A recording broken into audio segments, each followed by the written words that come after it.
Hey, welcome to the Golf Shop TV show. I'm Jeff Harrison and my great host. I'm Amy Anderson. Amy, we've got a lot to talk about. I mean, all of a sudden I got chills just thinking about all the stuff we're going to talk about. And, you know, you're kind of a gal that does the organizing, so let's get it started right. Well, the cool thing, Jeff, we could spend the entire show talking about last weekend. What a great weekend of golf. We could just spend the whole show talking about Memorial. Wow. I mean, I was going through the field, looking at scores this morning going, everybody's a story. I mean, we know what the big story is. Yeah. It's got to be Tiger. Oh, there's another one? Oh, I thought I got my hair cut last. Oh. Absolutely. I mean, that's a huge story. I mean, what a great win. I think you have to start with where I think the turning point may be number 16. You know, I don't know. I don't think it was an actual turning point, Amy. I think it was a culmination of the fact that, you know what, his mindset, the mindset never went away. The game has now grown to the mindset at the same time his confidence has gone up. I mean, when you hear other people talk about, you know, what he did the whole week, you know, he played flawlessly. Right. You know, yeah, he missed a shot here or there, but it wasn't anything crazy. We didn't see him hit that 40 or 50 yard offline shot. And that was so pleasing as a golf fan to watch, and also as golf instructors. You know, that was neat. So I think it was destiny. I think number 16, you know, my husband's kind of a naysayer when it comes to Tiger. He kept saying, oh, he's not back, he's not back. Anyways, but when 16 happened, he's like, oh my gosh, he's going to win. And that was like the first time in 2 years I've heard him say that. I just, that was pretty exciting. You could kind of see it in his body language, couldn't you? You could. And Jack Boy, he was amazed by that shot. Well, you know, when I was, I think Spencer Levin, I think he earned a ton of respect. Yep. You know, he's back in the field this weekend. I know you'll talk about that. But, you know, I tell you what, he's a gritty guy. I mean, it's very impressive. He is. And, you know, Sabatini, I think both of them were kind of shell-shocked. Yeah. You know, moving away from Sabatini, let's talk, and then I'm not going to try to get you in trouble here, but I want to talk about Ricky Fowler for a second. 84 Sunday, right? Yeah. Ooh. I mean, I think that's that Tiger mystique that really some guys that haven't, you know, they've come out like a Rory or whatnot, and they really haven't seen Tiger as Tiger. Now, I'm not claiming, hey, he's back and he's a world beater again. I just feel like he is going to be that world beater again. He may not be there, but I think it's going to be a massive intimidation factor. I mean, I looked at the crowds, Amy, and there were more people on one hole than sometimes we see in many tournaments. Amazing, amazing. Now, speaking of crowds, and Phil Mickelson, he had crowds following him on Thursday, was distracted by all the cell phone pictures, etc., and withdrew. Interesting. Yeah, I don't know. I mean, I know there's a lot of stuff, you know, there's fatigue. He was, you know, he had a birthday celebrated, and I mean, with his wife, and there were some things going on there. You know, it clearly could be some fatigue, and I think he just wants to get ready for the U.S. Open, which, again, I know we're going to talk about. And man, if you show up there tired there, that thing will just eat you alive. I don't think it'll even spit you out. It'll just eat you alive. And speaking of not being tired for the U.S. Open, let's talk about Rory McIlroy. Now, he didn't make the cut, and because of it, now he's playing at St. Jude this week. Not much rest for him. No, and you know, that's going to be a great tournament because you've got the St. Jude Classic, and you've got Rory, you got McDowell, you've got, you know, DL3, you've got a lot of names. Zach Johnson's in there. Spencer Levin's back on duty, and you know, he's had kind of a non-stop Spencer Levin because he played in the tournament at a very high level, a lot of stress, and then the very next day he had to have that longest day in golf, that 36 holes trying to qualify for the U.S. Open, and now he's right back in it again. Woo! Yeah, it was a busy weekend last weekend. Yeah, and we haven't even talked about the girls yet. No, Stacy Lewis wins. You know what? She's #1 in the world, and I guess Christy Kerr doesn't like, or not #1 in the world, #1 for the U.S. Yeah. And Christy Kerr is not happy. Maybe we'll see her make a comeback. Hey, you know what? Put up or shut up. Yep. You know, work harder. Yep. You know, do whatever you have to do and make it happen. Just, you know, make your game speak through it. Yep. Don't tell me what you're going to do. Show me what you're going to do. If you're not making it, get it. You know, go to the range, baby. Yeah, and then you're so funny. And then last weekend, Jay Haas, another win on the senior tour. You know, that guy is just like, he's like a Timex, man. He just keeps on ticking. So it was a great weekend, but we have a great show today. Where are we? We're here at Marrakesh. Oh my gosh! You know, we're looking at a phenomenal sunrise. you know, here on a Thursday morning, and the golf course is spectacular. We're looking down as golfers are going, hey, they punch the fairways, which means, you know, they're getting ready to have this Bermuda just pop everywhere. The greens are in great shape. Yeah, I mean, it's phenomenal. It's about 73 perfect degrees and about 9% humidity. Not that I'm trying to give you a weather report, but it is spectacular. And we're really, really thankful for them having us out here. And can't say enough about this place. Now, they do have a summer special going on. You can join the club for the entire summer for $700 for a couple, and that includes your golf car. It also includes the fitness facilities. What a great place to spend the summer. So no restrictions. No restrictions. And you know, this is not just a walk in the park golf course. This was designed by what, Ted Robinson, Yep, right? It's a Ted Robinson design, and it's a spectacular place. It's one of the older clubs in this Palm Desert area. Yeah. So, and there's a lot of pink homes. Well, you know, that's Marrakesh, baby. It is. You know, it was named after the Atlas. You're wearing pink as well. I know. In honor of Marrakesh. I didn't even think of that. Yeah, I'm wearing sherbet. we look like sherbet. Yeah. Anyways, good show today. We have an interview with Kate Spates. You know, she's a local. God, you know what? I don't say icon, but she's definitely developing a strong name and reputation in the Valley for a gal who gets it done and makes it happen. And that was a really neat time to interview her. Yeah. One thing I don't think most people know about her, she was a Bob Hope girl. Dad, you know, she is a very pretty lady, and that makes perfect sense. Yep, and she has a heck of a golf swing. I played with her a couple weekends ago. She's a strong-looking gal. So, anyways, a busy show. All right, well, we better get to it, Amy. Okay, great. Hi, my name is Jeff Harrison. Welcome to Fairway Executive. I'm very honored to be here today with a gal that, well, quite frankly, you know, she has a lot on her plate and she accomplishes so many things. Her name is Kate Spates, and Kate, I want to welcome you to the show. Thank you. And I mean that. It's an honor to be here. I mean, I see you all around on the internet. I hear all the good things you're doing in the Valley. I want you to take just a second and also tell us about, you know, some of the things you do as a mom, and then let's talk about your business, because our goal in the show is to say, hey, what do you do that makes you very successful, that other people can say, you know, if I did that in my business, in my life, I could experience the same type of success. Right. Well, I wish I could say there's like a great formula for balancing life and work. I know a lot of moms, and we all try our best. I think for me, it's been because we have a huge support system. My husband's folks live across the street from us. We have an excellent nanny and lots of aunties and uncles and people who love our girls. So I feel very secure in home life, and so it allows me to put some energy into work life. And work life energizes me too. I've been working since I was 13, so I don't even know what it's like to not be working, pretty much. Now, you spent a lot of time in the, or some time in the hospitality. Do you think that was just a natural fit, or did you learn things out of the hospitality field, or did you bring it and said, hey, this kind of is a nice connection? Right. You know, actually, I think that my time at Marriott Desert Springs was like the perfect training ground for life. Not only did it teach me skills that I, you know, didn't know, that I had no idea. I had no idea about hospitality industry at all. And I see people check you in at the front desk, and then like, what else? You just don't even think about it. But it's like a city. And so I was in, you know, 7 different departments in 9 years. So I definitely learned a lot about the hotel industry, and I had great mentors and people that said, you know, you're really good at this, you should think about being in that. And they kind of helped guide me about, you know, what you'd be good at is this. And so I was just kind of open for the suggestions and went along on the ride. And I'm so glad I did. When people said, you would be good at accounting, I thought, really? Okay. But you know, I just did, and I like anything, I dive in, and I never say no. I would always say, yep, I can do that, and I'd figure it out. Well, now, so you went from being in the hospitality industry, and then is that when you broke out onto your own? What was the inspiration, or was it desperation? What was that? No, I was actually in a great place at the Marriott. I think that my next step would have been to be an assistant controller, and I needed my bachelor's degree, and in order to do that, I only had like 6 more months left of college, but I was in management, and so I couldn't just like say, you know, I'm just going to take a time out here.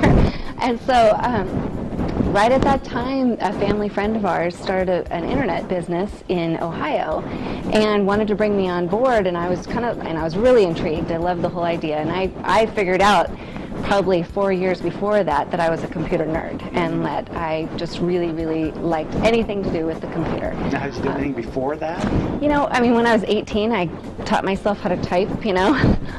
You're supposed to learn that in high school, but, and we learned on like typewriters. But I had an office job when I was 18, and they would say, can you do this? And I would just say, yes, yes. And then I was that girl that they would call when the printer broke, or the fax machine, which was newfangled, you know, in 19, whatever. I'm going to date myself. But I really enjoyed anything technical. And so when he thought about bringing me on, I thought, well, rather than bringing me on, what if we took over and we made it our own? And it was a big leap for me at 28 to say I can be an entrepreneur. But like I said, I felt like I had such a good training ground in all the jobs that I had had. And I come from a family of entrepreneurs, and so it's funny because I was not a great student in school. I was not that great straight A student.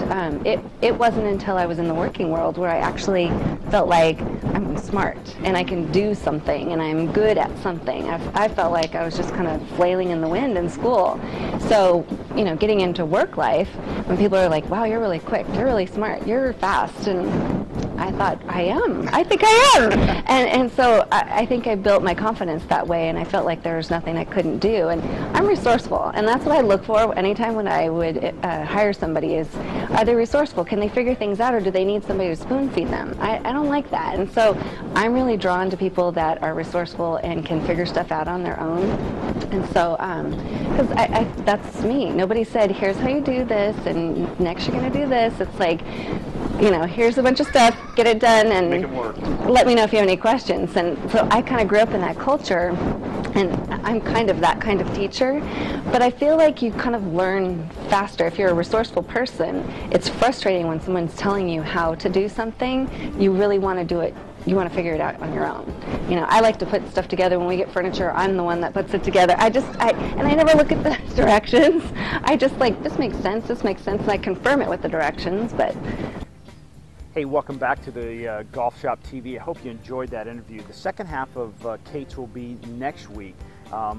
You know, she had so much content, and she is such a fiery lady that it went a little longer than our average interview. So, but I'm excited about this portion because it's the Global Golf Report. So, Amy, bring us up to speed in what's going on. Well, we'll start with the PGA Tour. They're at the St. Jude Classic in Memphis today, and like we said earlier, lots of great golfers. Rory, as we speak, is 2 under par for the day. Harrison Frazier, who won last year, isn't doing so hot today. Yeah. Graham McDowell's out there, Davis Love. How about Graham McDowell? You know, I mean, he's playing with Rory. There should be this level of comfort, or is there a little bit of animosity? I think there's still, you know, because of the split last year and all that kind of stuff. Or yeah, you don't know. You know, Graham's not doing too well today. I believe he's 3 over as we speak. But, you know, the tournament's still young. You're right. The tournament is still young, and there's a lot of golf left. But, you know, you kind of want to get off on a good start, even if it's just, hey, you're making a bunch of pars. But to be 3 over already, you know, it's got to be a little bit unsettling, I would think. I think it is. So we'll see how it turns out. Now, this course is a great prep for the Olympic Club next week. It's at the TPC Southwind. And, you know, they had some rain there, but it's a firm and fast course. It's really a par 72, and they changed it to a par 70 for this tournament. So some long par 4s. Yeah, it's going to be a ball striker's golf course, no doubt. Yeah, so we'll see if Rory gets prepped for next week at Olympic Club. Yeah, I think if you get, you know, we hear this with amateurs. Hey, if we can just keep the big numbers off the scorecard, and I think that's with Rory. You know, in an interview this morning before he teed off, he was saying, you know, he's close. He's closer than his scores are appearing, and you know, he had a pretty good run, but I think it's time for him to get back on his horse again. I guess the Pro-Am yesterday or Wednesday, he played really well and then blew up on number 18. So maybe that's Rory. Yeah, that's it. Not such a strong finish, but you know, we've got you know, the U.S. Open next week. But let's talk about you know, the ladies have something going on. Yeah, it's the Ladies Championship this week. The Wegmans Classic, maybe, is it called? Yep. And it's in New York, and it's a strong field. Stacy, well, of course it's a strong field. Yanni Seng's the defending champ. Stacy Lewis is there. She's Stacy Lewis, Yanni Sang, and Paula Kramer are all paired together, so that should be interesting. That ought to be like a featured, marquee group, if you will. Yeah, and Paula Kramer, she just recently lost her grandfather, and this is the one tournament he used to always come watch her at, so she's kind of got some emotions going there. A little sentimental value there. Yeah, and then the seniors, they have their another major this week. Let me check this for a second. It's the Regions Tradition, and it's in Alabama at Shoal Creek. You know, there's a guy out there, Michael Allen, and you know, he was a journeyman, on the PGA Tour, and now the Senior PGA Tour. I mean, he's #1 in the Schwab Cup points, and so he's making it happen. And I think almost an inspiration for people that say, hey, he's a workman. He's out there making it happen. He was not this superstar. Right. Everybody knew him when he walked in a restaurant on the regular tour. It's almost, I think that would inspire some people to say, you know what? I'm going to give the Senior Tour a shot. I know it's going to get more and more difficult, almost virtually impossible to be a walk-on, if you will, but I think that's pretty cool.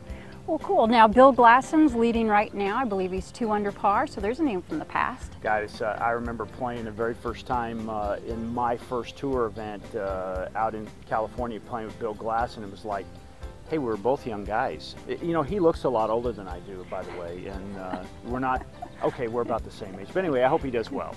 Yeah, so it's a good week of golf now. I'm sure a lot of the tour players are at Olympic Club prepping for next week U.S. Open. Yeah, I think if you're a fan, boy, it'd be nice to be hanging out at Olympic Club. It's they seem to be very, I'm going to say generous with being able to have people come out there, and we have a little bit of footage we're going to try to slip in there about the Olympic Club for next week.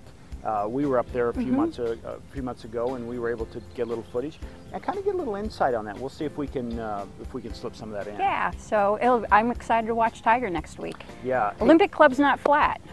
No, and he has a little bit of trouble with those shots. I noticed even when we were in a parking lot, I dropped the ball, and it's not flat in the parking lot either. So it's you got to be careful the moment you get your foot out of the car. So anyway, so we have a lot of good stuff going on. Enjoy this week with golf. Again, give us that update. Where are we at? Who's leading the tournament right now with St. Jude's? Well, right now, who is leading? 4 under. That was Jeff. Oh, Jeff Maggart's leading. Maggart. Boy, there's another name from the past. What a great swing, old-fashioned, real classic swing. And when he's on, he can play a lot of good golf. So I think he's in that tweener zone. He's about ready to go on the Senior Tour, and I think he's there's a lot of great players. Senior Tour it's going to continue to be just a gold mine of talent. So it's going to be a lot of fun years ahead. Cool. Well, now let's give these folks a etiquette moment tip. What do you think? Let's do that. What are we going to talk about? What's the etiquette moment today? How about abnormal ground conditions? Abnormal ground conditions. Definitions. I love that. So enjoy this tip, and we'll be right back.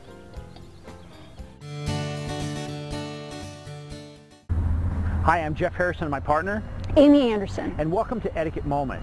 We want to talk a little bit about the rules, the definition. We've been talking a lot about etiquette and pace of play, but we want to talk today about definitions. And the reason for that, Amy, is why? Well, when you talk to rules officials, they often say that 90% of the time when you have a question about a rule, it can be answered by a definition. So let's get into it. Okay. Our first definition is what, Amy? Abnormal ground conditions. Abnormal ground? That's a mouthful. What does that mean? Well, basically it's casual water, so like when you're playing golf and there's a puddle on the course, so that would be an abnormal ground condition. A burrowing animal hole, so a hole that's caused by, like, let's say a squirrel or a groundhog. And then the last one would be ground under repair caused by, like, maintenance. Okay, or like any... Now, ground and repair, of course, is with a white line, yes. Right? Marked, or even generally marked. Okay, great. So that's called abnormal ground condition. What's the actual definition, Amy? Well, an abnormal ground condition is any casual water, ground under repair, or hole, cast, or runway on the course made by a burrowing animal, a reptile, or a bird. So a cast could be like the dirt thrown out of a hole. Yeah. Okay. So if your ball's resting there, you get free drop. Fantastic. So if you're in one of these abnormal ground conditions, remember what Amy said, you get a free drop. You don't have to play it under that condition. Already, very first rule, free drop. I'm liking this idea. I'm Jeff Harrison, my partner. I'm Amy Anderson. For Etiquette Moment. Abnormal ground conditions. I love that one. That solves so many problems, Amy. We'll have to send that one to Rory. Yeah, absolutely. I love it. Hey, we want to kind of give you an update on our business. We were talking about last week about video business reviews. It's going very, very well, and we just want to talk about one of our newest clients. Yeah, Old Town Massage down in Old Town La Quinta. We met Arnold. He's the owner, and he's also the masseuse. He's got a great special going. Have you met a guy with much more passion than Arnold for what he loves to do? He absolutely loves it, and he's one of those guys you just enjoy talking to. He's a character. Yeah, you know, he just, I know we went in there, he was so nice, so friendly, and you could tell he just loved what he did. I mean, imagine if we all went to work every day with that kind of passion. I mean, come on. So anyway, he has a great special. Tell us about that. Yeah, he'll give you a 60-minute massage for $59. Hey, that's smoking. Yeah. Especially, you know, you've been out playing golf, or you're working out, getting stronger, maybe doing a little gardening, you know, working out those sore muscles. An hour for $59. Now, I don't know if you know this, but he's worked on tour players. During the Humana, they come and see Arnold. Who did he see? He was talking about. I'm not exactly sure, but he was tall, left-handed. Yeah. Was it Bubba? Are we supposed to talk Player about that? confidentiality. Oh, sorry. We don't know if it's Bubba Dickerson, Bubba. I don't know. Bubba. It was Bubba. Anyway, so he does a great job. Go see him. He's down in Old Town La Quinta in La Quinta, California. Go see him. Let him know you saw him on the Golf Shop TV. Yeah. That would be great. You know, and I'm having fun with this business, going and meeting these business owners. There's so many people down there that have a story to tell. I mean, we've been focusing on Old Town La Quinta for the last week, and just amazing people in that town. Well, you know, I think that's the cool thing about entrepreneurs. Not that it's not fun to hear the story about Bill Gates or, you know, Steve Jobs and that kind of stuff, but these are people that have their life invested in this. And you're right, they always have this cool story, and it's hard to walk away. I mean, I can't wait. We're going to go see a gal today. Her name is Patricia, and she's at Angels Crossing. Yeah, just literally right across the street or right across the walkway. And again, passion, love. She's got 2 stores, and we'll talk about her next week. But anyway, let's wrap this up, Amy. We have to go to work. Well, we do, or play golf, but it's a great weekend of golf. So it is. Anyways, enjoy it. Again, thanks for having us out here. This is Marrakesh Country Club. It's in Palm Desert, California. A great time out there, and come see us at thegolfshoptv.com, or they can see us at Swing Point Media, and or check out our latest web address, mycitybusinessreview.com. mycitybusinessreview.com. It's only reviews of business, and as it grows, we'll segment that down, and you'll be able to find somebody and see a little bit more about them before you actually head out there and do business with them. Well, thanks again. I'm Jeff Harris, my partner. I'm Amy Anderson. For The Golf Shop TV.